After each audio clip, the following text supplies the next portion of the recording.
Hare Krishna. Welcome to Krishna Book Part 2, and we're on class number 11. We're going to start today's readings with chapter 49, and the intrigue around the Pandavas and Dhritarashtra. It's really like fleshing out some Mahabharata things. We're going to meet some of our Bhagavad Gita friends. And so a couple of nice questions we'll address before the readings start. And before all that, making sure I got Zishan's audio on, we're going to have kirtan. Haribol. And can you confirm that you can hear me and the sound? Yeah. Okay, sweet souls, let's take a collective breath in through the nose, fill up. Open your mouth, exhale, let it go. And we start with these opening prayers, which I just heard in reading Yamuna Devi's book. Okay, that the first time Prabhupada shared these opening prayers with the young hippie devotees, he said, a devotee can do anything. And anything is possible for a devotee. All they have to do is chant this prayer. So we are chanting this prayer, opening up to receive the wisdom, the knowledge, the mercy, the blessings, the grace of all of the teachers before us, for giving us the torchlight of knowledge and removing the darkness of ignorance. In a humble mood, we call out. Take a deep breath in, fill up.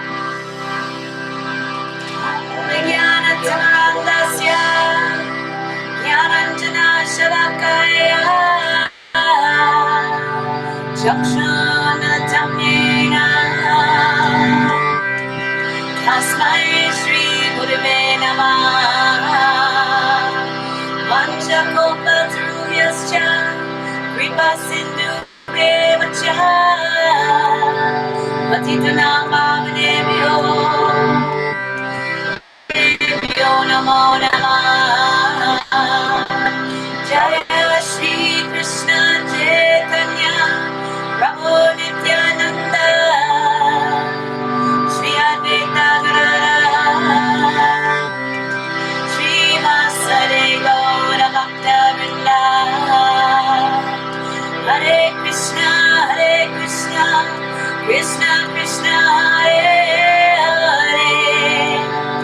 Hare Hare Rama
Again, all together. Hare Krishna, Krishna Krishna, Hare Hare, Hare Rama, Rama Rama. Twice more. Hare Krishna, Krishna Krishna, Hare Hare, Hare Rama, Rama Rama. One more. Hare Krishna, Krishna Krishna, Hare Hare, Hare Rama, Rama Rama. Hare Hare. Nitai Gora Hari Bol, Hari Bol, Hari Bol. Nitai Gora Hari Bol, Hari Hari Bol, Hari Bol. Jaya Jaya Prabhupada, Prabhupada, Prabhupada. Jaya Jaya Prabhupada.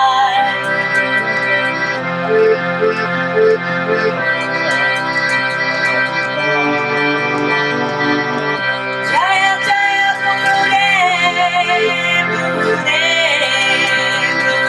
Jaya Jaya Gurudev.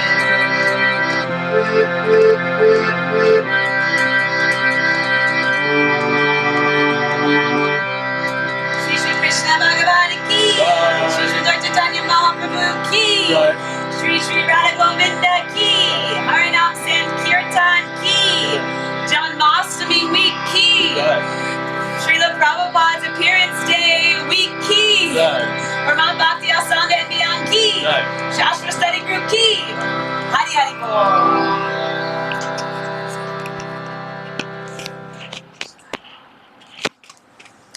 Om Gyanantimirandhasya Gyananjanashlakaya Chakshurunmilitam Yena Tasmai Shri Gurave Namaha Panchakalpatarubhyash Chakrapatamtubhya Eva Cha Patitanam Pavanebhyo Vaishnavebhyo Namo Namaha Jaya Shri Krishna Chaitanya Prabhu Nityananda Shri Advaita Gadadhara Shri Vasadi Gaura Bhakta Hare Krishna, Krishna Krishna, Hare Hare, Hare Rama, Rama Rama, Hare Hare, Hare Krishna.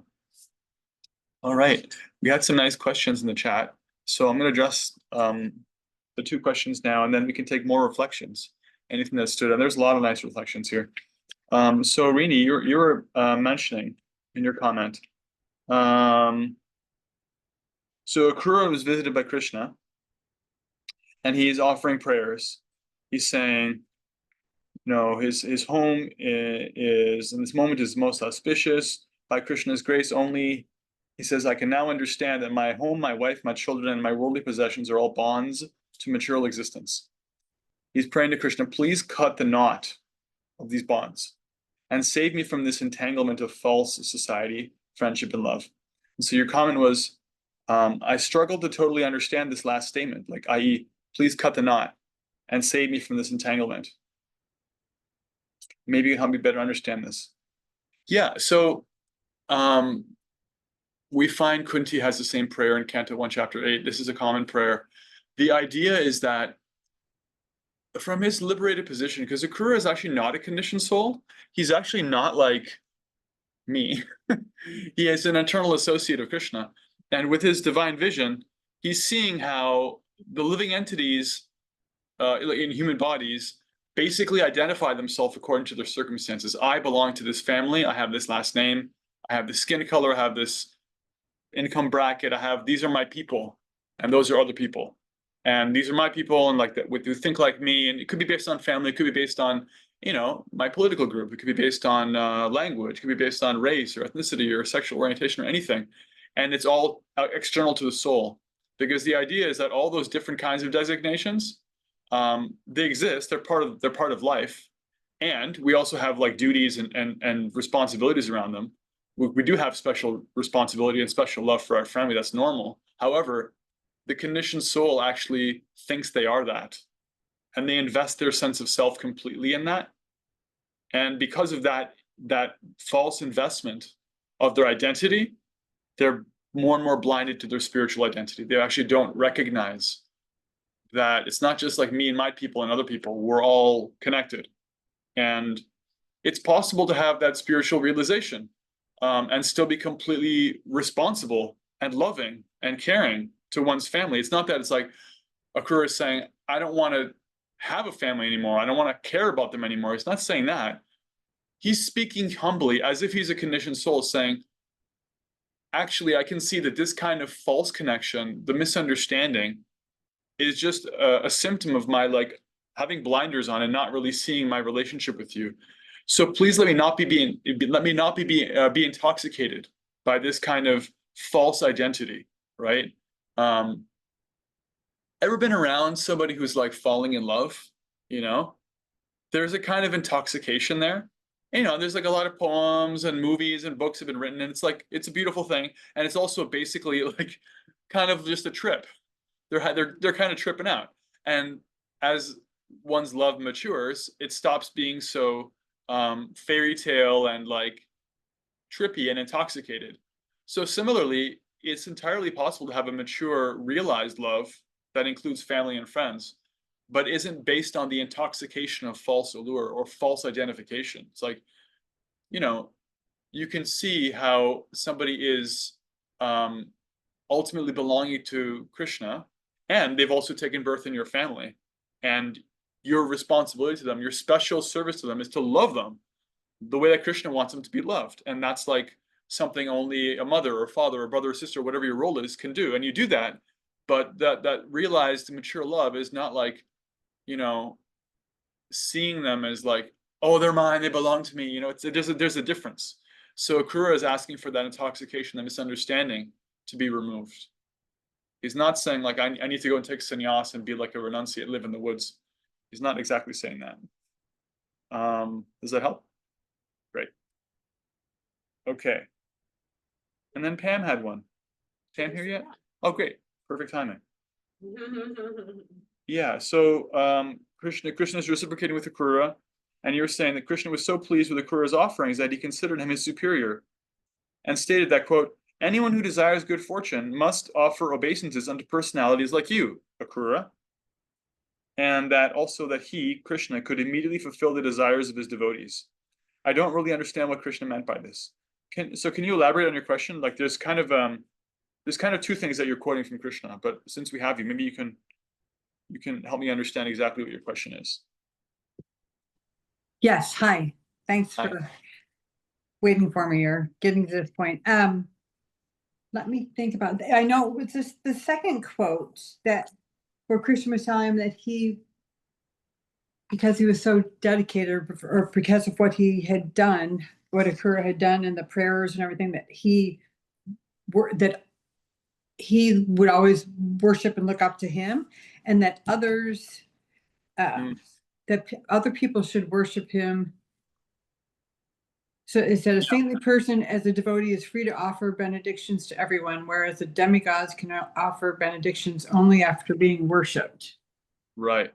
So I was kind of confused by what he meant by that. Sure.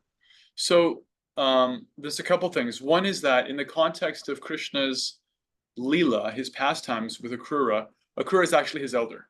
Mm-hmm. So no one's actually the elder of God, because he's the Alpha and the Omega. He's the source of everybody and everything.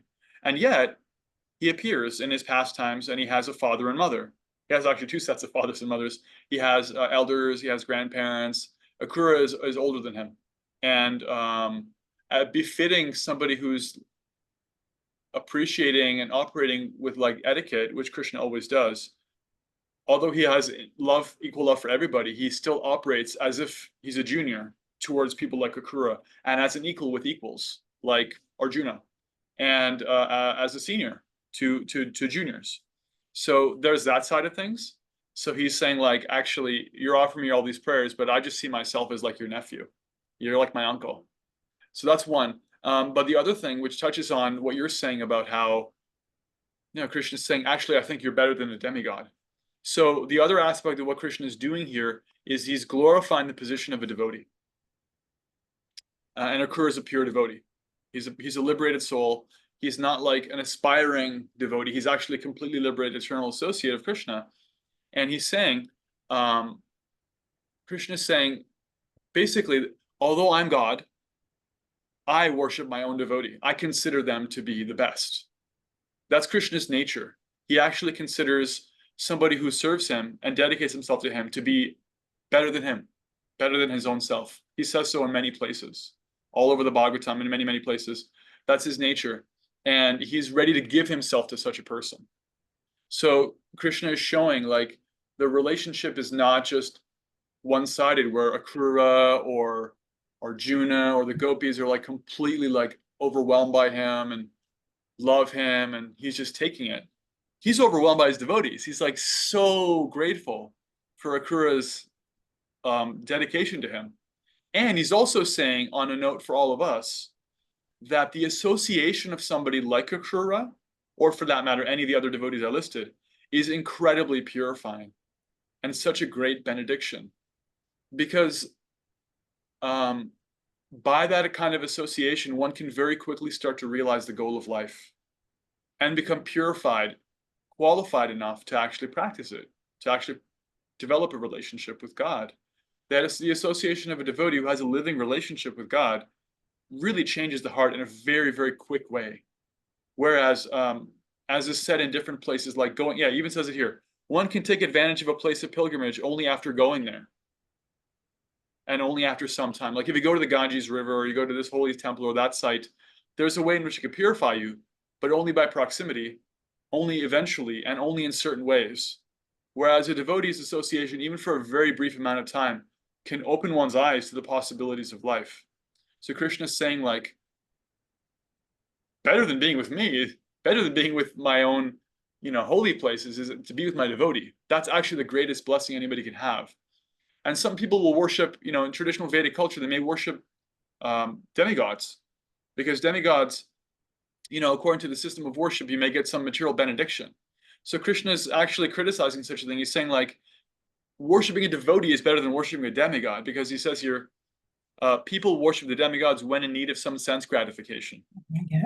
And the demigods offer benedictions to the devotees after being worshipped. There's a kind of mercantile relationship. If you do your duty in worshiping properly towards a demigod, you can get some material benediction, because it's a function of appreciating somebody who's more materially advanced than you. This demigod worship is like, okay, if I like serve Lord Shiva, I can get myself a nice wife, or I can have it's transactional. But with a devotee, they're giving just because it's their nature to give. They're not looking to get anything. Because they carry love of God, it shines out of them, and they're always ready to give blessings to anybody. Whether or not they've asked for it, they performed any ritual, whether or not they're looking for it. So because of that, it's a completely different thing. It throws the math completely out the window of what's like a better benediction.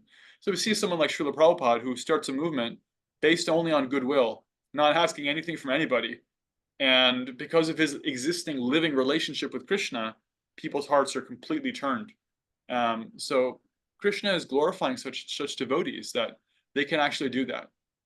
They're actually, in a way, even more valuable than Krishna, because they carry love for Krishna. That's the essence of what he's saying here. And he's also saying that I'm in love with my own devotees. They're the most important for me. Okay, that makes a lot more sense when I was trying to understand that people should worship devotee. I mean, I just got confused in my head, but yes, that makes sense that people go to a temple or somewhere to see a demigod and worship them for a reason, where another devotee is just another devotee that's further advanced or further enlightened than they are, like me, or that. So yes, that makes sense. And I didn't even think of Prabhupada that way, that he was a devotee when he started his journey and started his his mission to come here and spread Krishna consciousness. So yes, that helps a lot. Thank you so much. You're welcome. Yeah, and it's not, when you see statements like worshiping a devotee, because it's kind of like almost like a failing of language, because the same word worship is usually used with only in relationship to God. It's not that the devotee takes the place of God. That's not at all on the table. It's that like this deep respect and appreciation, if you offer it to the devotee, actually really attracts Krishna's mercy. Very quickly you get advancement by that, by such association.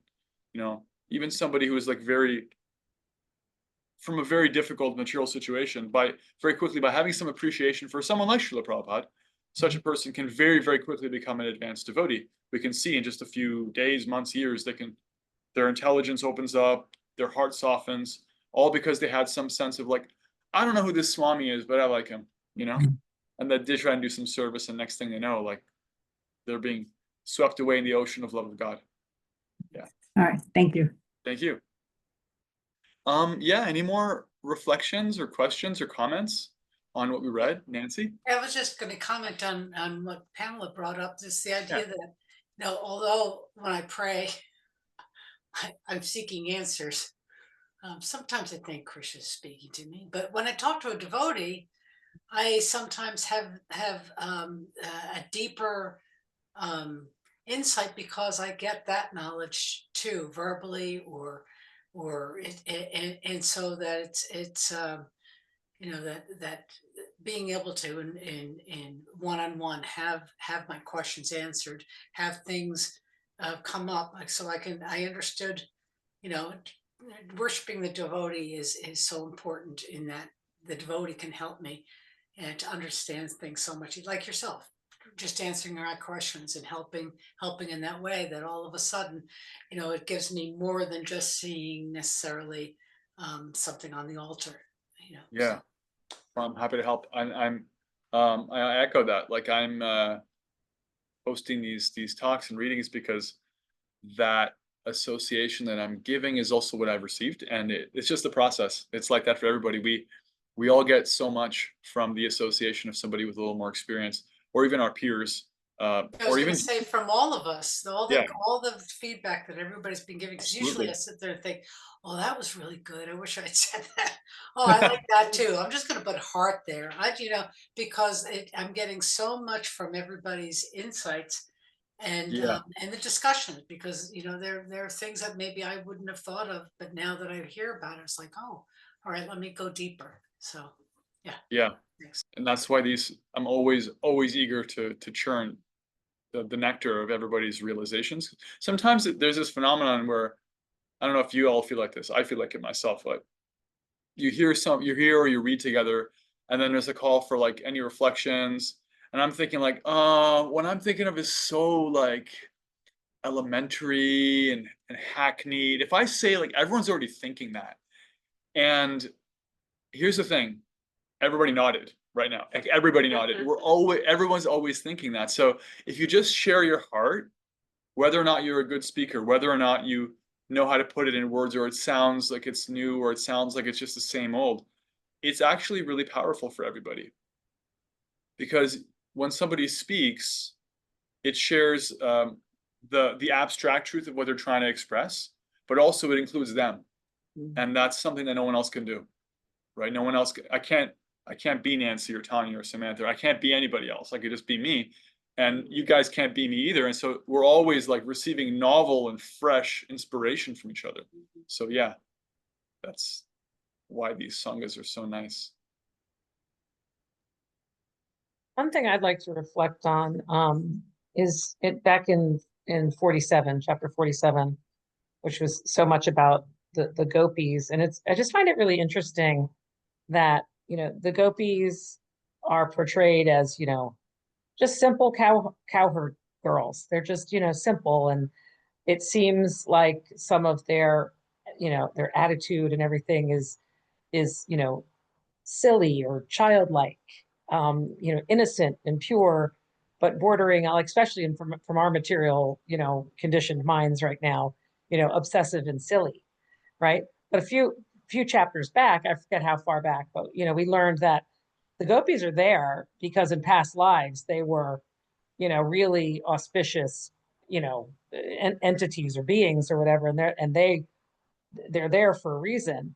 And I just find it really interesting that, you know, it's kind of like the thought of like the meek, the pure, the innocent aren't clouded with all of the other high-minded stuff going on, that, you know, they're not real super, I mean, other than being portrayed as absolutely beautiful, they're not like, very opulent or sitting on thrones and, No, yeah. carrying any titles or having any kind of, station outside of being this simplistic, concept of a cowherd girl. And yet they're worshipable because of their pure, innocent, potent devotion. And, it's so funny because it's the simplicity of it. And I think there's so much to learn from that. I think we all gather so many things around us to overcomplicate it. And if we just strip all that down and let go of all that extra stuff, it's just the simplicity of love Krishna. That's it. That's all you got to do. Yeah. Krishna says himself in the Bhagavad Gita 7:19 that after many, many births of gathering knowledge, one comes to the point of you can realize Brahman, you can realize that there is such a thing as a spiritual reality, and that intelligence is perfected, that you've refined for so many births. It's perfected when you realize I have to surrender, and you surrender, because intelligence is good, but if it's like independently cultivated, it can only get you to the point of realizing that I can't actually independently figure it out, and therefore I have to surrender. And that surrender, he says, is what really makes somebody a truly great soul. And the gopis, what they're showing, because many of them were great sages and philosophers, and they had all that, and they're now qualified to go beyond that. They don't know Krishna by figuring him out. They don't know him by meditation. They know him because they love him, and he's attracted to their love, and therefore they have an access to him that the greatest thinkers cannot even dream of, because that is actually the greatest form of connection is through love, not through intellect. So it's like the perfection of intelligence is actually pure love and pure surrender. It has a role. Intelligence is not being demeaned or neglected. We see in various spots the gopis actually have incredible realization about the way the universe works in Krishna. It's just that they're so far beyond that they don't stay on that level, and they get no joy talking about, like when Uddhava said to them, hey, I assure you that Krishna is always in your heart. You never need to worry about being separated from him because he lives in everybody's heart. They're like, psh, don't talk to me about that. I don't care about meditation. I'm not a yogi. They're so beyond that. It's true. He is in everybody's heart, and they know it, but they want him right here.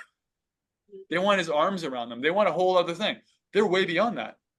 It's not that they don't know that, or they're like a conditioned soul like you and me who can stand to be reminded about that because we get lost in our haze of Maya. No, they know that, but they're way beyond it. So like the relative position of intellect and analysis and material qualification versus just like, nope, next level.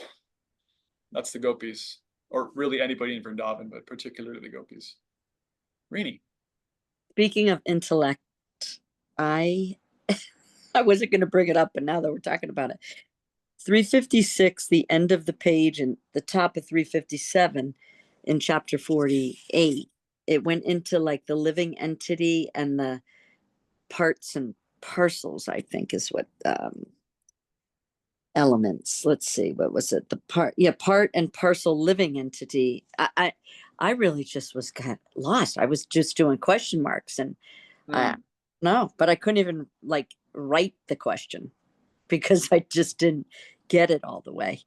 I don't know if it's the same pages on the computer as in the book. There's no page numbers in the computer, but I just use a search function. I can see the sentence here. It says, it is confirmed in the Bhagavad Gita that the material body is created by Krishna's inferior energy. That the living entities, the individual souls, are his parts and parcels, and that the super soul is his localized representation. That's what you're talking about? Yeah, but then it goes even into more of it, and I just couldn't get it summed up in my head. Thus, while the material body, the living entity, and the super soul constitute an individual living being. Originally, they are all different energies of the one Supreme Lord. Would you like me to help kind of elaborate on that? Yes, and into the next paragraph too. Yep. The next paragraph, Yeah. Akrura continued, in the material world, you, Krishna, create, maintain, and dissolve the whole manifestation by the interactions of the three material qualities, namely goodness, passion, and ignorance. But you are not implicated in the activities of those material qualities, for your supreme knowledge is never overcome like the knowledge of the individual living entity. Right. So this is all Bhagavad Gita, fundamental philosophy. The modes of nature are described really elaborately in chapter 14. If you would like to have a more in-depth understanding of that, I would recommend reading that chapter. I can send you a link, or you can just go in the database, go to Bhagavad Gita, chapter 14, and read it. It's a great chapter. It's one of the best chapters to read, almost in isolation, because it's so immediately relevant, and Okay. almost anyone would get a lot out of it, even someone who's really new. So what to speak of. So that's one thing, chapter 14 Bhagavad Gita. What I will say is basically, this is all prayers from Akrura, right? Yeah, Akrura is saying that, okay, the Lord, by his energy, creates, maintains, and then withdraws or annihilates the material world. But he himself is not touched by that energy. It's like a spider and its web, right? It creates a web with its own little spider silk, takes it back into its body. But Krishna is not actually a product of time. He's not a product of the pushings of the seasons or the modes of nature. He doesn't get like, if I go a few hours without eating, my body lets me know, because I live in a body created by the modes of nature. There's certain things it's subjected to. Krishna is not like that, right? So when he's talking about these different things, he's saying the individual living beings who are in the world, like you and I, we have bodies that are made by Krishna's energy. They're made of earth, water, fire, air. There's a subtle body of the mind and intelligence, and then the ego, like that. They're all parts of Krishna's energy. So this container we're in is a certain kind of energy. It's called the inferior energy. That's talked about in the 7th chapter of Bhagavad Gita. Krishna says, I have an inferior energy and I have a superior energy. The inferior energy is all this matter. That's our body. The superior energy is the soul, our actual self, our unit of consciousness. Now, in our embodied life, we're a unit of superior energy living in a container of inferior energy. The difference is that the inferior energy is always deteriorating. It has a beginning, it has an end. The superior energy, the soul, never ages. It was never born. It's different. Okay. So that's part of what Akrura is saying. He's also saying that side by side in the heart, next to the individual soul, is the presence of Krishna's expansion as the super soul, the witness, conscience, the receiver of prayers, the one who's overseeing us, right next to us in the heart. There's a side-by-side way in which we're sitting right next to the Lord. He's seeing us. But that expansion of the Lord Paramatma is one of Krishna's own avatars or expansions from his own self. But even that is an expansion from him. So that's one of his divine expansions. Then there's us as a living entity expansion, as an internal soul. We're not God, so we're not in the first category. We're in the second category. We're like a little servitor God. And then there's matter, which is also his expansion as an inferior energy. All those together form one living entity, whether it's in a frog body or a mushroom body or a human body or a demigod body. So he's giving all this advanced philosophy from his point of view. Okay. But he's saying, but actually, Krishna, you are above all of this, and you're the source of all these different expansions. Even the super soul comes from you. Thank you. Chapter 7, Bhagavad Gita, chapter 14. If you ever want to know more, those are your optional homework. Great. Okay, thank you. Okay, let's get into it. Let's start with the invocation. Yeah. Krishna, Krishna, Krishna, Krishna, Krishna, Krishna, Krishna, hey. Krishna, Krishna, Krishna, Krishna, Krishna, Krishna, Krishna, hey. Krishna, Krishna, Krishna, Krishna, Krishna, Krishna, Rakshama. Krishna, Krishna, Krishna, Krishna, Krishna, Krishna, Pahimam. Rama, Raghava, Rama, Raghava, Rama, Raghava, Rakshama. Krishna Keshava, Krishna Keshava, Krishna Keshava, Pahimam. Jai Krishna Book, Chapter 49. Ill-motivated Dhritarashtra. Thus ordered by the Supreme Personality of Godhead, Sri Krishna, Akrura visited Hastinapura, said to be the site of what is now New Delhi. The part of New Delhi still known as Indraprastha is accepted by people in general as the old capital of the Pandavas. The very name, Hastinapura, indicates that there were many Hastis, or elephants. Because the Pandavas kept many elephants in the capital, it was called Hastinapura. Keeping elephants is very expensive. To keep many elephants, therefore, the kingdom must be very rich. And Hastinapura, as Akrura saw when he reached it, was full of elephants, horses, chariots, and other opulences. The kings of Hastinapura were taken to be the ruling kings of the entire world. Their fame was widely spread throughout the entire kingdom, and their administration was conducted under the good counsel of learned Brahmanas. Remember, the previous chapter ended with Krishna asking Akrura to go to this place and see how the Pandavas are doing. The Pandavas are the 5 sons of Pandu. Arjuna is the most well-known one because he's so prominent in Bhagavad Gita, but his eldest brother is Yudhishthira, also Bhima, and the twin sons from a different mother, same father, of Nakula and Sahadev, the 5 Pandava brothers. And they're all great devotees of Krishna, and they were cousins of his and friends.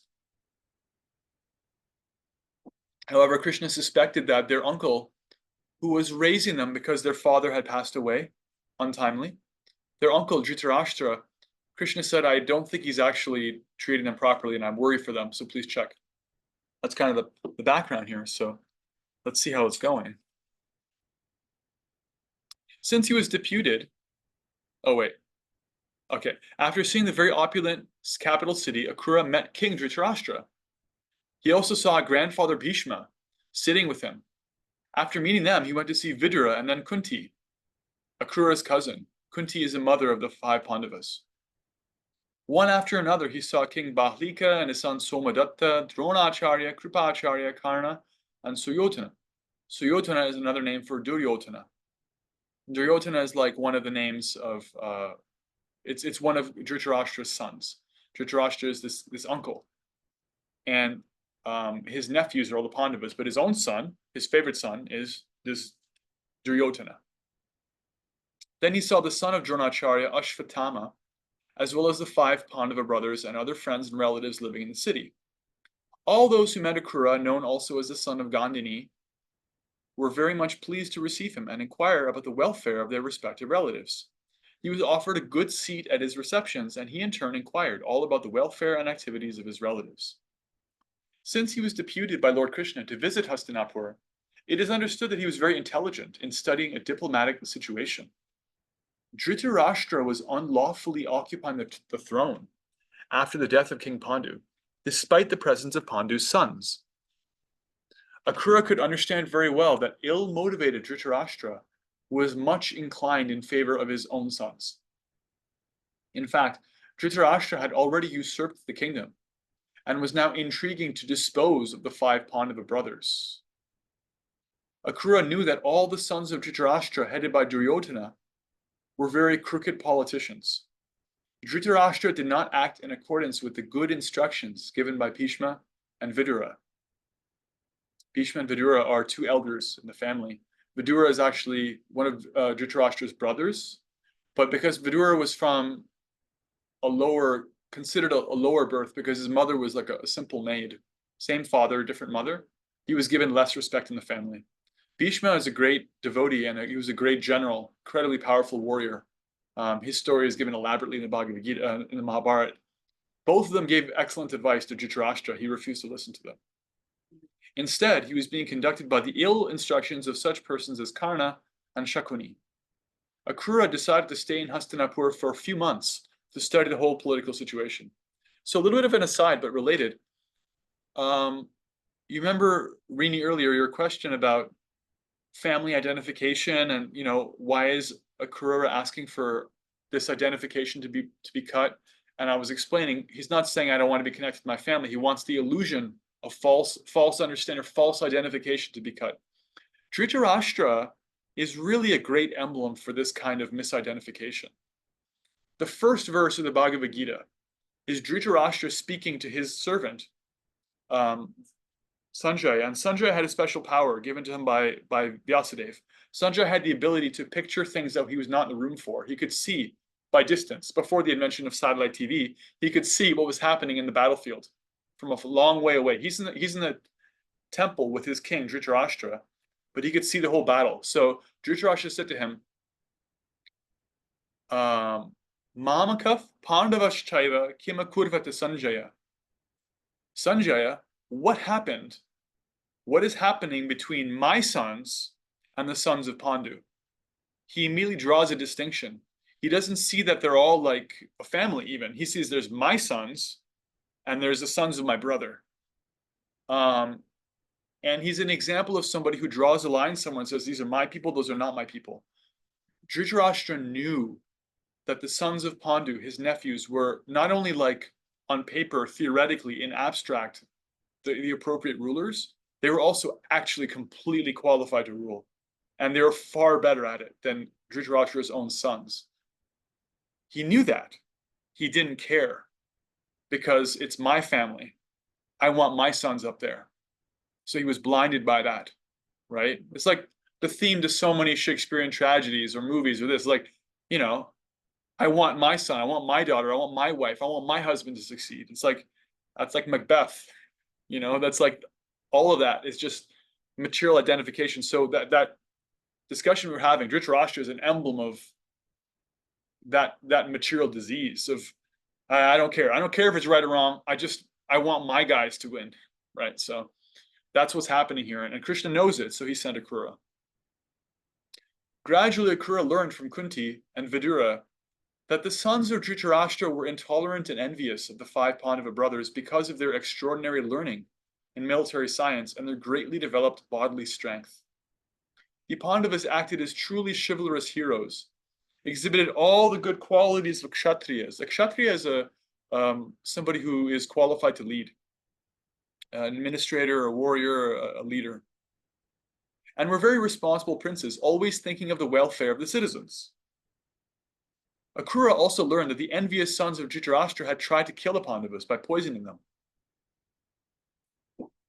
Modern example would be like, sometimes you find in party politics, you'll have one party will try to push some piece of like you try to push, what is it called?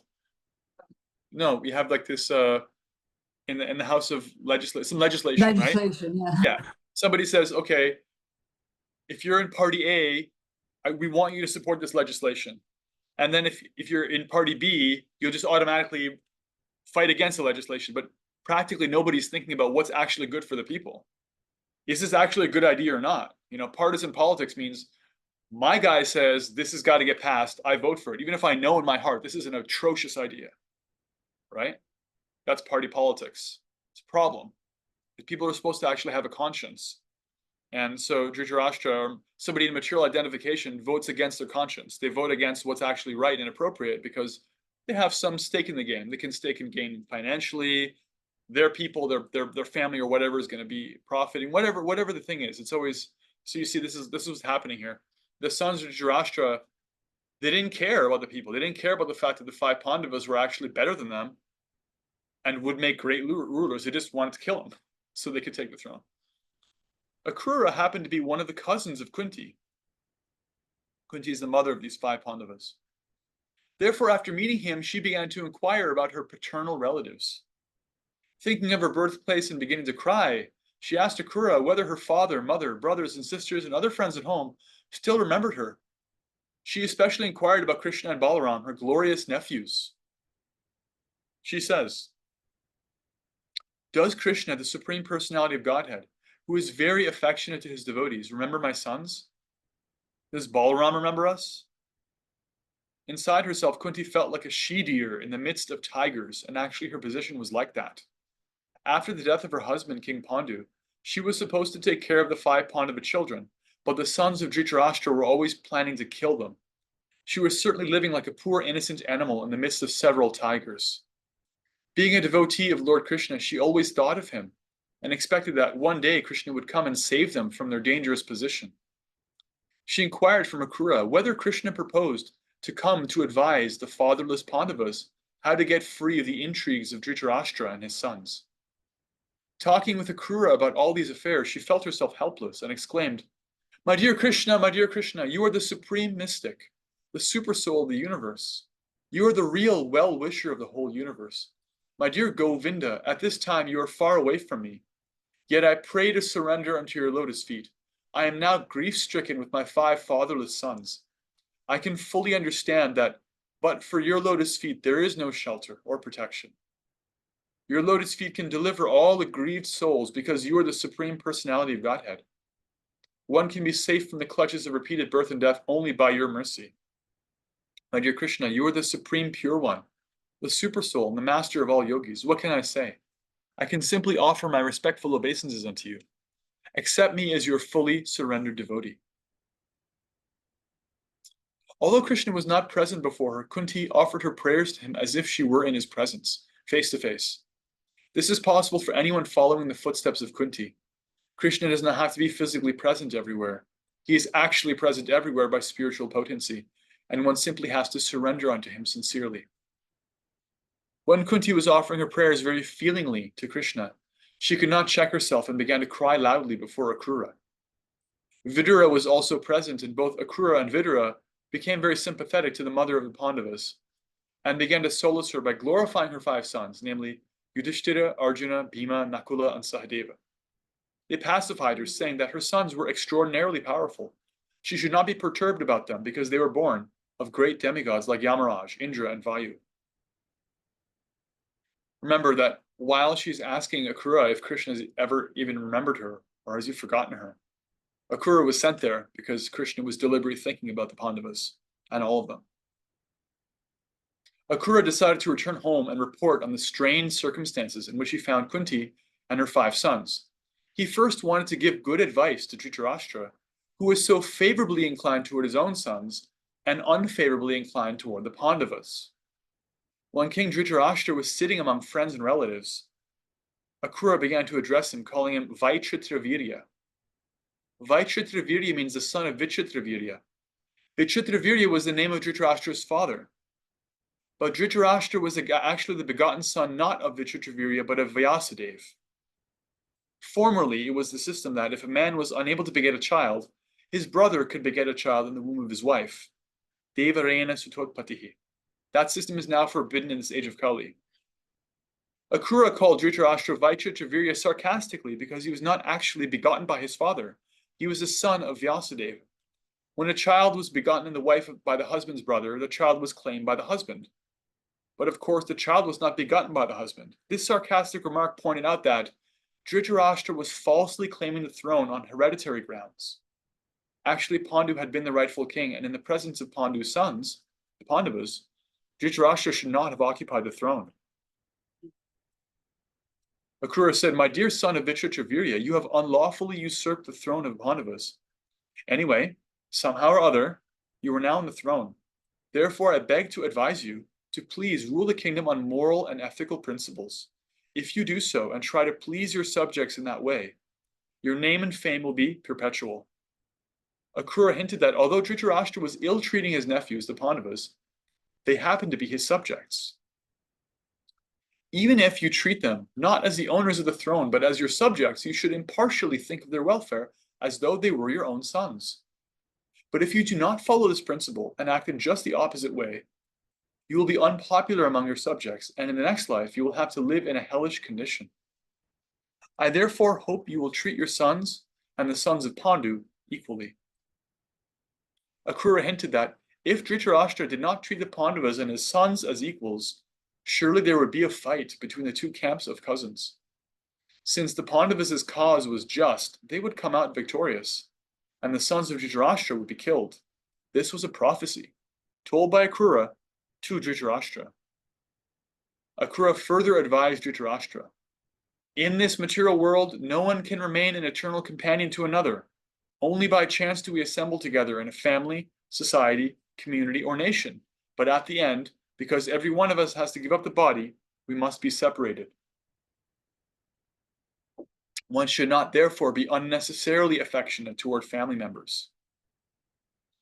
Dhritarashtra's affection was also unlawful and did not show much intelligence. In plain words, Akrura hinted to Dhritarashtra that his staunch family affection was due to his gross ignorance of fact, or his blindness to moral principles. Although we appear combined together in a family, society, or nation, each of us has an individual destiny. Everyone takes birth according to individual past work. Therefore, everyone must individually enjoy or suffer the result of their own karma. There is no possibility of improving one's destiny by cooperative living. Sometimes it happens that one's father accumulates wealth by illegal ways, and the son takes away the money, although it was earned with great difficulty by the father, just as a small fish in the ocean eats the material body of a large old fish. One ultimately cannot accumulate wealth illegally for the gratification of his family, society, community, or nation. An illustration of this principle is that many great empires which developed in the past are no longer existing because their wealth was squandered away by later descendants. One who does not know this subtle law of fruitive activities, and who thus gives up the moral and ethical principles, carries with them only the reactions of their sinful activities. Their ill-gotten wealth and possessions are taken by someone else, and they go to the darkest region of hellish life. One should not therefore accumulate more wealth than allotted to them by destiny. Otherwise, they will be factually blind to their own interest. Instead of fulfilling their own self-interest, they will act in just the opposite way, for their own downfall.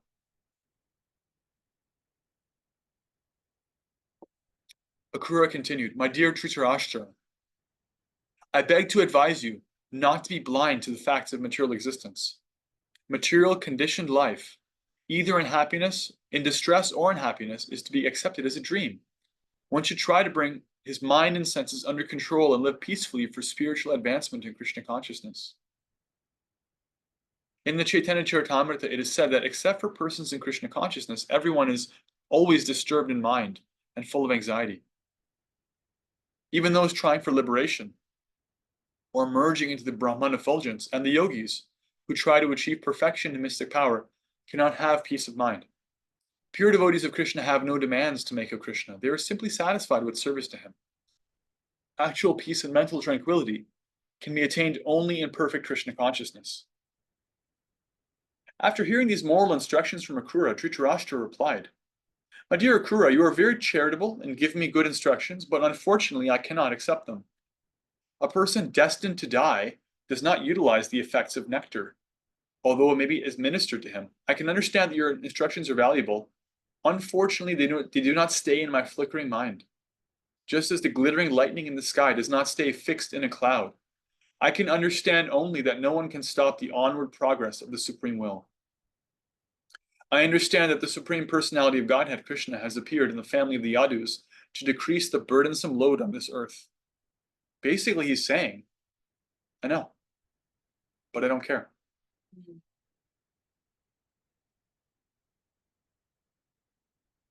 Dhritarashtra hinted to Akrura that he had complete faith in Krishna, the Supreme Personality of Godhead. At the same time, he was very partial to his family members.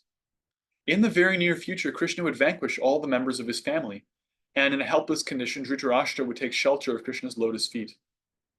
To show his special favor to a devotee, Krishna usually takes away all the objects of their material affection, thus forcing the devotee to be materially helpless, with no alternative but to accept the lotus feet of Krishna.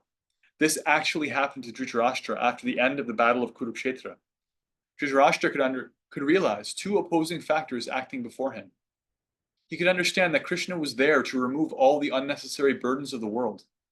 His sons were an unnecessary burden, and so he expected that they would be killed. At the same time, he could not rid himself of his unlawful affection for his sons. Understanding these two contradictory factors, he offered his respectful obeisances to the Supreme Personality of Godhead to consider the contradiction or the quandary. It's like if you're a police officer, right, and your job is to maintain the law, and you see that some member of your own family is breaking the law. What do you do, right? And it's hurting people. It's not like a harmless crime. It's hurting people, and it's going to keep going on.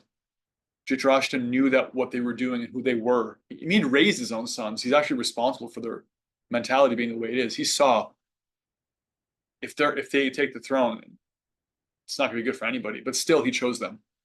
That was his problem. That was his choice. That was his error. And it's not like it's a particularly uncommon choice. People make this mistake all the time.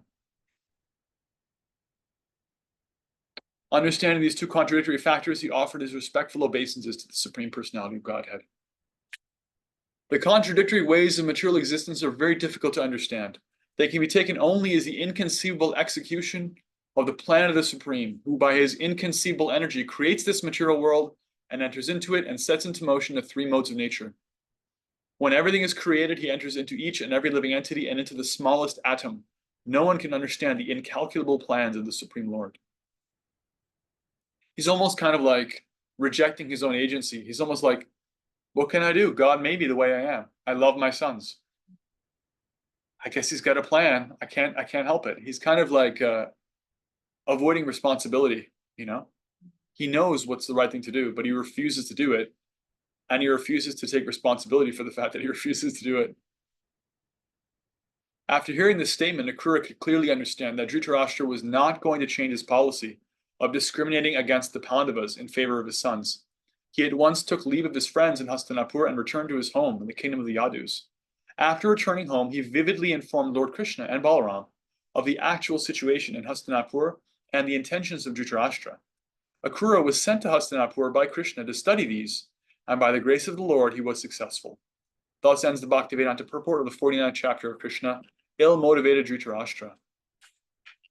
Okay.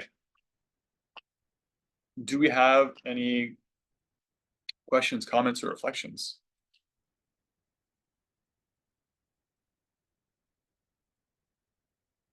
Anything that stood out that you'd like to ask around or have questions or reflections? Thinking about how we can think about this too in smaller ways in our own lives when we know what we need to do, but we don't want to do it. Yeah. Right, because we're aligned with a lower part of our psyche. It's like, I know I should wake up early this morning. I know if I don't, I'm going to regret it. But I don't care. Yeah, it's like that. You know, like that side of your mind that's just like wants to do the thing that's not good. You can choose that, or you can choose the other thing. There's always a part of us that is actually Contradictory. There's a point we have a choice. You can never say like, oh, I couldn't help it, officer. I just went with the flow. You know, like there's always a point where you have a choice. Like Dhritarashtra is kind of playing that, like, I can't help it. Krishna is so powerful. Look at, wow, I don't know. It's like he's avoiding his own agency. But it's just like on the micro level, life is just a series of choices. Mm-hmm. Even if you are carried away by forces bigger than you, like lust or anger or whatever, it's like there's still a point of choice. There's still a point of agency, which is really empowering, actually. Right. And then, you know, at some point, as maybe you're not even aware that you do that. You know, I can think of that. But when my devotional life deepened and deepened and deepened, you become more aware of it. And then you have to then choose which way to go. Krishna's gift is that he shows us those moments of hypocrisy. And then it's up to us to actually choose him, to try to choose him. And if you don't, you don't. I mean, he'll keep showing it to you. Get another chance. He keeps giving you more chances, but it's just like, it is a 50-50 relationship. He is a lot stronger than us. He can help us more than we can help ourselves, but still we have to try. If we're like, no, I'm good. I'm good with my situation. I'm good with my addictions to the material energy. I don't want to be helped. Then how much help are you going to get, right? Yeah, I can relate to that. And it's embarrassing. I like this line. Unfortunately, they do not stay in my flickering mind, just as the glittering lightning in the sky does not stay fixed in a cloud. Like, don't blame me. I'm not capable of keeping this good argument. You know, that I'm just, you know, it's just me. It's okay. She's sort of like not taking it seriously, or he knows it's better. An excuse. It's a classic excuse, actually. The excuse boils down to this: I'm unqualified, Yeah. and I'm permanently unqualified to take your good advice. Yeah. That's illegal. But don't blame me. Yeah, no, because it's not my just my fault. mind that's It's just the not way I'm able to made. handle it. Yeah. Maybe you can do that, but I can't, and I never will be able to. That's illegal. It's spiritually illegal to be permanently unqualified. What's the evidence of this? Vyasadeva says, the evidence that we can rise above our current position is the existence of Scripture. Because Krishna is not a tease. He wouldn't tell us what we can do if we couldn't do it. He wouldn't give us good advice if we were incapable of receiving it. He wouldn't give us example in Scripture. He wouldn't do that if we're just like, why you give me all this good advice if I can't even take it, Krishna? No, we can take it. That's why it exists. Krishna knows best. He's not like, sometimes parents will give advice to their kids that's like good advice, but the kid is not ready for it because the parent is like a human, therefore imperfect. Krishna doesn't suffer from that. Everything he's telling us is actually good for us, and we can take it. If not now, eventually, we can work ourselves up to the stage of becoming qualified. Therefore, to say I am permanently unqualified is just a cop-out. It's just an excuse for I don't want to try. I'm actually good with where I am, and you should just like avoid holding me accountable for it. So whether we're Dhritarashtra and actually committing like practically war crimes because of it, or we're just holding ourselves back in our spiritual life, it's this attitude of complacency and lack of responsibility that holds us back. It isn't actually our material attachments that do it. Having material attachments isn't really the problem. It's saying, I'm okay with them. And I don't need to ever have to do any work to get rid of them. And I never can anyway. It's over for me. I may as well just give up. That attitude is a problem. Defeatism or making an excuse or I'm permanently unqualified or like that actually, that has to be let go of. If you can let go of that, you're fine. Because then you're opening yourself up to the mercy. You can flow. And if it can flow, no matter how low you are, you can rise again by Krishna's grace. So it's actually a really incredibly rich point for us. Any more reflections before we go to chapter 50? Incredible to think we're on 50 chapters already. Oh, can you hear me? Yes. Cool. I have to keep this short because I'm working, but I was just really appreciating your sentiments and also Nancy's comment on the lightning. I've been re-listening to Light of the Bhagavata, and Yeah, that's in there too. Same analogy. I'm hearing it again, and it's been really, really powerful. And also what you were just speaking to with like that hopelessness or not inability to maybe take responsibility, it is reminding me of like those flashes of lightning. And if we believe that we are actually experience ourselves like as a clear sky, and the clouds and the lightning are just like brief moments of like forgetfulness or ignorance or hopelessness or, insert whatever, and we really, and for me, been practicing as like this is a very brief temporary moment of forgetfulness. That's been really, really helpful. And yeah, I'm just really appreciating all the comments and weaving more of the Light of a Bhagavata within that canto to what we're reading now. And of course, Kunti's feelings of feeling forgotten too. For me, that's been a Krishna miracle and been really lately blessed, not only in my ability to continue to remember, but really seeing Krishna's orchestration of I'm never being forgotten. And also if I tend to even head in that direction, like that lightning bolt, I guess for me could be that strike of feeling forgotten. It's like all the texts, all the literature, all the recordings, there's so much available for me to like help me meet my eternal like destiny or home or seat in Krishna's home, whether it's my heart or whatever's happening next. So just really, really excited about this weaving of text right now. Thanks. Thank you. Yeah. Yeah, it's a classic analogy. I remember in that book too. Over there, it's used in a little bit of a different context, but it's saying that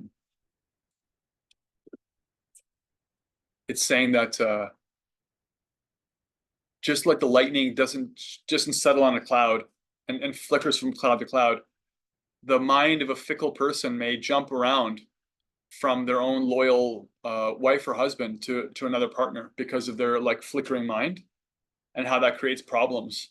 So it's just like this general mood of like, actually, if we can stay still and be steady, we can find strength rather than going along with the pushings of an uncontrolled mind, you know. And it's just favoring and glorifying steady, patient realization versus flickering. Sometimes I remember, sometimes I don't. Yeah. Julia's over there making an army of dumplings for Krishna. I love that. Any more reflections? Okay. I don't think we're going to get through chapter 50, but we're going to start, and we'll get through some of it. Chapter 50, Krishna erects the Dwarka fort. Upon Kamsa's death, his 2 wives became widows. Remember Kamsa? Well, he died, but now his wives are widows. According to Vedic civilization, a woman is never independent. She has 3 stages of life. In childhood, a woman should live under the protection of her father. A youthful woman should live under the protection of her young husband. And in the event of the death of her husband, she should live under the protection of her grown-up sons. Or if she has no grown-up sons, she must go back to her father and live as a widow under his protection. It appears that Kamsa had no grown-up sons. Therefore, after his wives became widows, they returned to the shelter of their father. Kamsa had 2 queens, Asti and Prapti, and both happened to be the daughters of King Jarasandha, the lord of Bihar province, known in those days as Magadha. After reaching home, the 2 queens explained their awkward position following Kamsa's death. The king of Magadha, Jarasandha, was mortified on hearing of the pitiable condition of his daughters. When informed of the death of Kamsa, Jarasandha decided on the spot that he would rid the world of all the members of the Yadu dynasty. He decided that since Krishna had killed Kamsa, the whole dynasty of the Yadus should be killed. So Krishna had to kill Kamsa because he was a tyrant. And Jarasandha is the father-in-law of Kamsa. His daughters were married to Kamsa. And Jarasandha is making the Dhritarashtra mistake of siding with family over principle. That's it. I'm going to kill Krishna. I'm going to kill their whole family. He began to make extensive arrangements to attack the kingdom of Mathura with his innumerable military phalanxes, consisting of many thousands of chariots, horses, elephants, and infantry soldiers. Jarasandha prepared 13 such military phalanxes to retaliate the death of Kamsa. Taking with him all his military strength, he attacked the capital of the Yadu kings, Mathura, surrounding it from all directions. Sri Krishna, who appeared like an ordinary human being, saw the immense strength of Jarasandha, which appeared like an ocean about to cover a beach at any moment. He also perceived that the inhabitants of Mathura were overwhelmed with fear. He began to think within himself about his mission as an incarnation and how to tackle the present situation before him. He thought that, since he was not going to conquer the kingdom of Magadha, to kill the king of Magadha, namely Jarasandha, was useless. His mission was to diminish the overburdening population of the whole world. Therefore, he took the opportunity to face so many men, chariots, elephants, and horses. The military strength of Jarasandha had appeared before him, and he decided to kill the entire force of Jarasandha so that he would go back and reorganize his military strength. While Lord Krishna was thinking in that way, 2 beautiful chariots, fully equipped with drivers, weapons, flags, and other paraphernalia, arrived for him from outer space. Krishna saw the 2 chariots present before him and immediately addressed his elder brother Balaram, who is also known as Sankarshana. My dear elder brother, best among the Aryans. Aryans is a Sanskrit term and means one who acts nobly. Way before, Adolf Hitler appropriated that term and gave it some weird racial spin. It never had. Aryan is actually a Sanskrit term that has to do with nobility of character. Best of the noble people. You are the Lord of the universe, and specifically, you are the protector of the Yadu dynasty. The members of the Yadu dynasty sense great danger before the soldiers of Jarasandha, and they are very much aggrieved. Just to give them protection, your chariot is also here filled with weapons. I request you to sit on your chariot and kill all these soldiers, the entire military strength of the enemy. The 2 of us have descended on this earth just to annihilate such unnecessary bellicose forces. Bellicose is a fancy word from Latin. Bellica means like war or something. Bellicose means somebody who's inclined to war. military force to annihilate such unnecessary bellicose forces and give protection to the pious devotees. So we have the opportunity to fulfill our mission. Please let us execute it. Thus, Krishna and Balaram, the descendants of Dasharatha, decided to annihilate the 13 military companies of Jarasandha. This is another example of Krishna's liberating several people. Remember, Krishna's original motivation for his descending was the earth came to Brahma and prayed, I'm overwhelmed with the heavy pressure of all these impious people on my surface. And it's causing trouble for all my other children. And Brahma took that message to the Lord, and the Lord said, I'm coming. And he's doing all these other things. He's dancing and playing and associating and giving love and interacting with pure devotees and attracting future pure devotees. But the reason he left Vrindavan and didn't just stay there and keep playing his flute was because he also had this mission to reduce the burden of the earth. So to do that, he's drawing poison out of a snake. He's letting Jarasandha attack him again and again and again and again. And he's killing and liberating all these soldiers. So the weight of military burden on the earth can be relieved. After equipping themselves with military dress, Krishna and Balaram mounted their chariots. Krishna rode the chariot on which Dwaraka was the driver. With a small army, they came out of the city of Mathura, blowing their respective conch shells. Curiously enough, although the other party was equipped with greater military strength, when they heard the vibration of Krishna's conch shell, their hearts were shaken. When Jarasandha saw Balarama and Krishna, he was a little bit compassionate because they happened to be related to him as grandsons. He specifically addressed Krishna as Purushatama, meaning the lowest among men. Actually, Krishna is known in all Vedic literatures as Purushottama, the highest among men. Jarasandha had no intention of addressing Krishna as Purushottama, but great scholars have determined the true meaning of the word Purushatama to be, quote, one who makes all other personalities go downward. Actually, no one can be equal to or greater than the Supreme Personality of Godhead. Jarasandha said, it will be a great dishonor for me to fight with boys like Krishna and Balaram. Because Krishna had killed Kamsa, Jarasandha specifically addressed him as the killer of his own relatives. Remember, Kamsa was his uncle. Krishna had to kill his own uncle. Kamsa had killed many of his own nephews, yet Jarasandha did not take notice. But because Krishna had killed his maternal uncle, Kamsa, Jarasandha tried to criticize him. That is the way of demoniac dealings. Demons do not try to find their own faults or those of their own friends, but they try to find the faults of their enemies. This classic hypocrisy. If somebody's actually attached to principle, they'll apply the principle to themselves. They'll apply it to their friends. That's dedication to truth, right? Like, if you're in a debate with somebody and they're dedicated to truth, as soon as you offer some truth or something that challenges their worldview but offers like a better glimpse into truth, they'll be like, huh, I never thought about that. That's interesting. And they'll like consider taking it because their allegiance is not to their cause or their existing belief or their flag or this party or that party. Their allegiance is to truth. I'm here for truth. And you can see the mentality of someone like that versus the mentality of somebody who, like, it doesn't matter what you say to them. They will use truth as a weapon to prove themselves right. They've already made up their mind that I'm right? Like, Jarasandha doesn't care about principles of Dharma. He's saying, oh, Krishna, you killed your own uncle. That's very bad. But he forgets conveniently that same uncle was killing members of his own family and was like seconds away from killing his own father to usurp the throne because he was a completely madman, Kamsa. Jarasandha forgets that because he's not actually dedicated to truth. He's dedicated to family and whatever, his own side, his own pre-existing idea. So this is something to look out for in our dealings, is seeing if I or the person I'm dealing with is actually interested in truth, or where is their allegiance, right? Because when truth and my own temporary convenience intersect, which one do I choose? Right? And that's like the classic question that creates so many stories. It's like, what happens in Hamlet or Macbeth or The Godfather or all these stories when someone's personal allegiance versus higher principle come into conflict?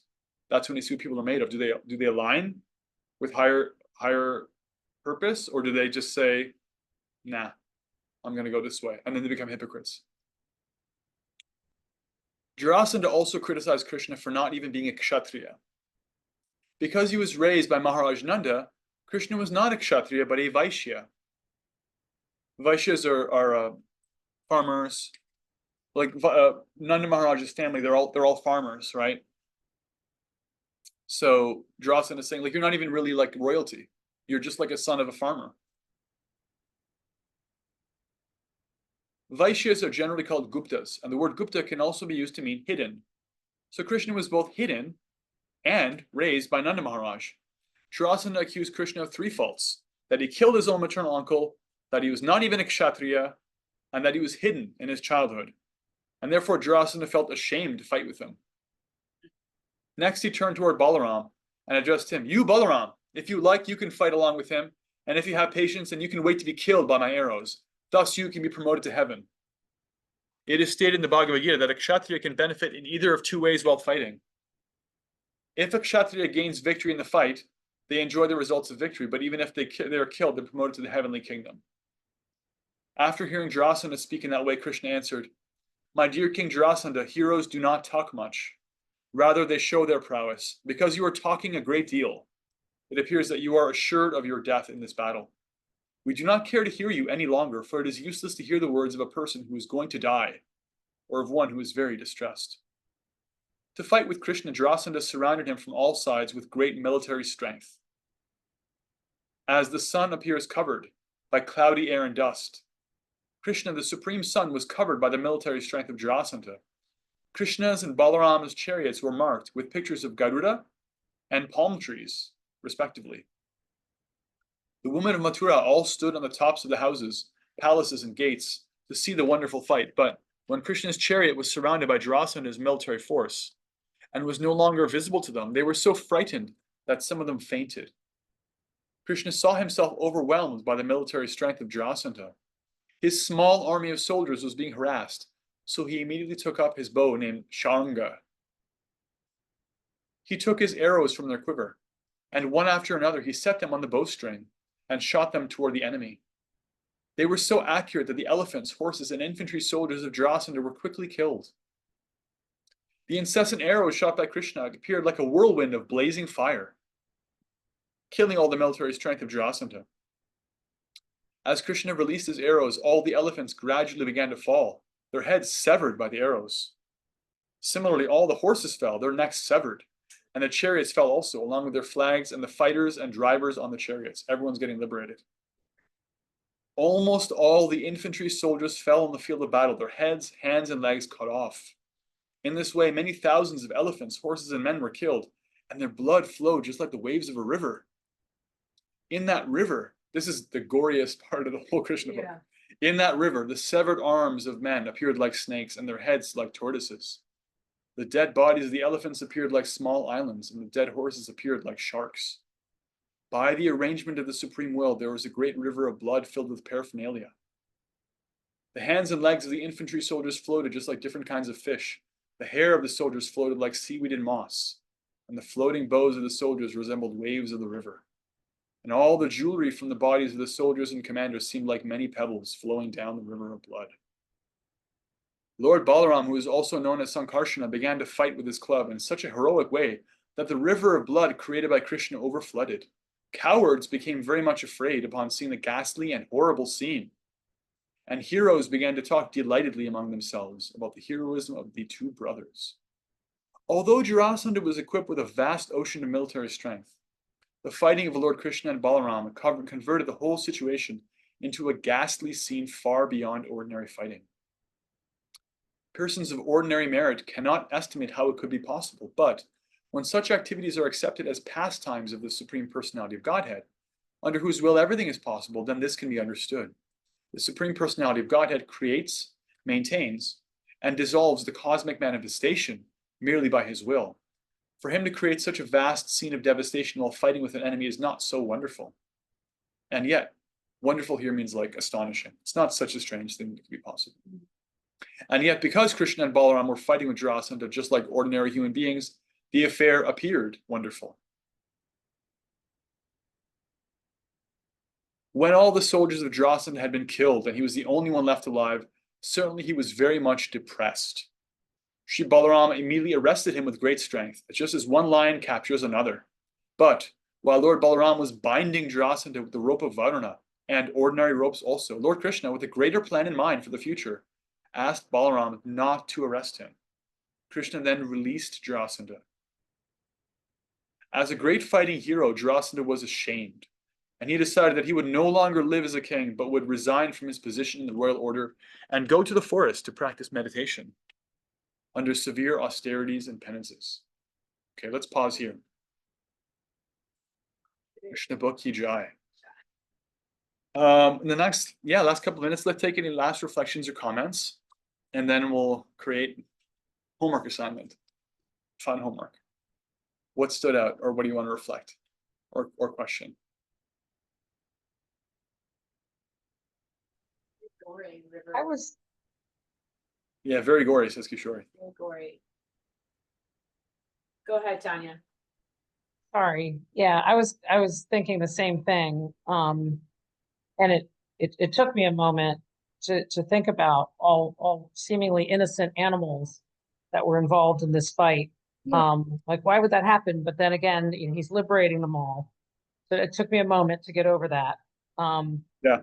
Otherwise, it just seems like collateral damage. It's like, yeah. Right. Yeah. But the comment that really stood out to me was demons do not try to find their own faults or those of their friends, but try to find the faults of their enemies. I feel like that's like definition of narcissism. And It's also the root of most conflict.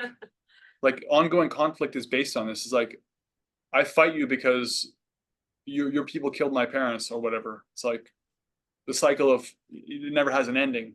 As long as Right. both sides have that mentality, it just never ends. Yeah. Yeah. The unfortunate reality of human history is that there have been countless conflicts, and people have, and animals and wildlife have died. Widows have become widows. Children have become orphans for often not particularly good purpose. And this is not that. This is Krishna actually relieving the world of a burden. And the nature of the Supreme Being Absolute, even his warfare is good. It's all good. His dancing with gopis is all good.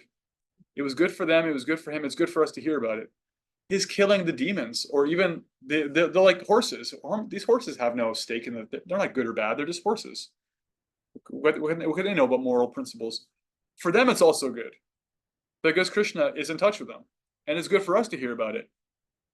Our hearts get purified by that too. As much as Krishna killing one demon in Vrindavan, like the donkey demon, throwing him into the palm trees, or Trinavar to the whirlwind demon, or the Putana that tried to kill him as a false mother. Krishna is not just doing it one at a time anymore. He's upping the game. He's accelerating the whole process. And there's apparently a lot of collateral damage, because that's how we think, is that, oh my God, you can't kill all these soldiers without killing all their horses. And the horses were just like innocent. It's like, yeah, they were. They weren't demonic horses. But Krishna is Krishna. I couldn't do that. I couldn't reproduce that. No human being could do that. Only Krishna can do that and have it be good. It's a special prerogative of the all good absolute truth. It's like anything he comes in touch with. So it's like, wow.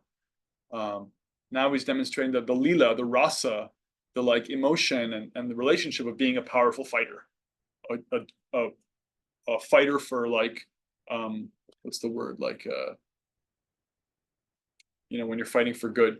Anyway, he's like vigilante, but like, there's some like, why do people watch movies about war? Why do they cheer on, why do they go to boxing matches, for goodness sake? There's always like some way in which there's some rasa, right?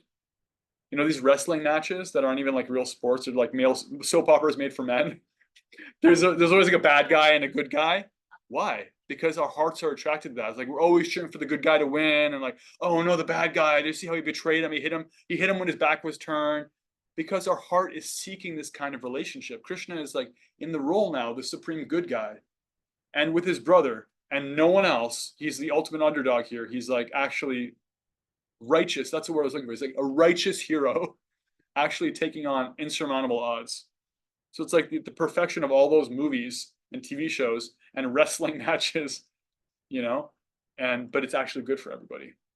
Those other things are just not so much. Yeah. Wow, it's 8 o'clock. Okay, so thank you for your attentive ears and questions and reflections. For this next week, please read chapters 49 to 50. You can complete 50 if you want. I would love to see reflections specifically around, I think the main kind of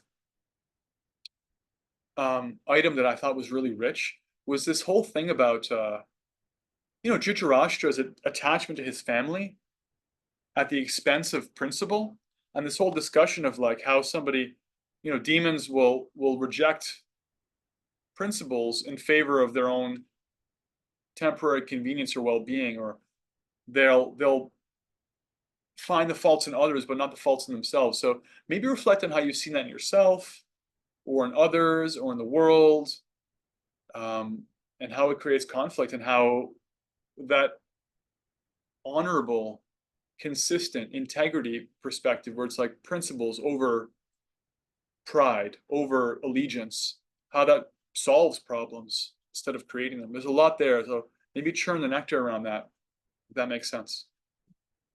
Okay? Jai. Thank you so much. Srila Prabhupada ki jai. Shri Krishna Bhakti Bhagavatam ki jai. Vansha kalpatrupyascha kripa sindhubhyev cha patitanam pavanebhyo vaishnavebhyo namo namaha. And special shout out to our YouTube crew. We love you. Hare Krishna. Hare Krishna. Thank you. Well, Krishna's birthday in a few days. Oh, yeah. All about Srila Prabhupada's the very next day.